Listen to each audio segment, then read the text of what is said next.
l'ampleur de l'intelligence artificielle fait qu'il n'y a aucun, à mon sens, aucun processus du développement du capital humain qui peut être non pas impacté par l'intelligence artificielle. C'est le moment, on a largement le temps, je pense qu'on est au tout début de l'intelligence artificielle, donc c'est le moment de pouvoir donc commencer à élaborer une stratégie du développement de notre capital humain, de sa préservation, en tenant compte que l'intelligence artificielle peut être une vraie opportunité.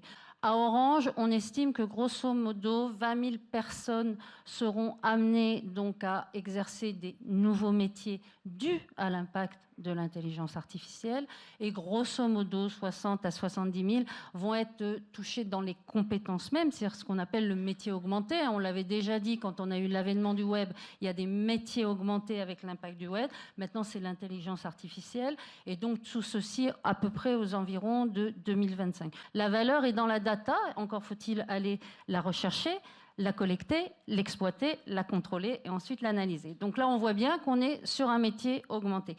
Un nouveau métier, et donc ça, je trouve ça assez sympathique pour rassurer tout le monde, l'intelligence artificielle peut être malade, elle peut se tromper. Donc vous allez avoir des réparateurs d'intelligence artificielle. Donc des personnes dont le métier va être de contrôler en permanence que l'algorithme qui a été trouvé, compte tenu du fait qu'il se nourrit de data et donc d'un flot de data énorme, que cet algorithme ne va pas donc générer des analyses qui seraient fausses. Donc on voit bien des nouveaux métiers qui apparaissent. Et du coup, ce qu'on se rend compte, c'est que l'intelligence artificielle, là je vais parler au titre de mon domaine, donc comment on accompagne le développement des compétences, c'est une façon d'automatiser du travail intellectuel, donc on en est au tout démarrage.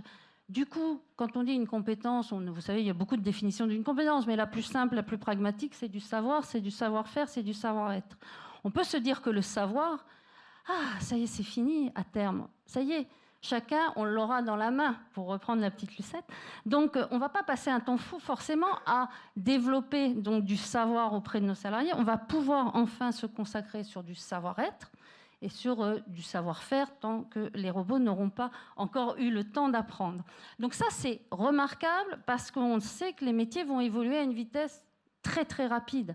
Donc être en capacité de pouvoir plutôt se focaliser sur ce qui est vraiment intrinsèque à chacun d'entre nous, ces fameuses compétences transversales, comment être créatif, comment savoir travailler ensemble, comment communiquer avec impact, toutes ces compétences qui sont indépendantes du métier mais liées à nous-mêmes, ça va nous permettre effectivement d'être beaucoup plus proches de ce qu'attendent le business et les managers, d'être en capacité de pouvoir proposer des solutions de développement de compétences just in time. Il y a la phase claire, il peut y avoir la phase sombre, et c'est pour ça que je dis c'est le moment que les DRH s'emparent de cette problématique, parce que intelligence artificielle, ça peut être effectivement intelligence augmentée. C'est le premier modèle vertueux auquel je crois, qui est une vraie opportunité, et c'est vraisemblablement, ça c'est sûr, le modèle qu'Orange va choisir. Mais néanmoins, donc ça peut être aussi intelligence artificielle, intelligence appauvrie.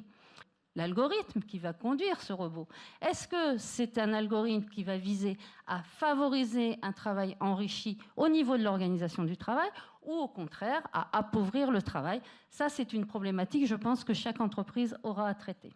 On voit bien que le monde de la formation, donc moi je veux parler d'expérience d'apprentissage, est vraisemblablement aujourd'hui le levier qui va être le plus sollicité pour pouvoir accompagner donc ces compétences qui évoluent.